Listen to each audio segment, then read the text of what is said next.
Hello everyone. In this tutorial, changing the color of a shape in Photoshop means updating the fill or stroke color of a shape layer. This is useful for designing graphics icon and making quick color adjustment in your design. So let's get started. See this?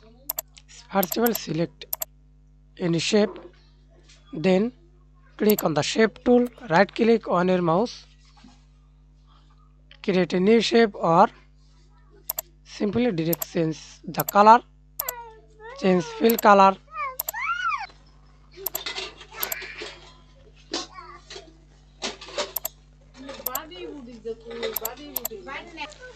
or double click on your shape, then change direct change to this color.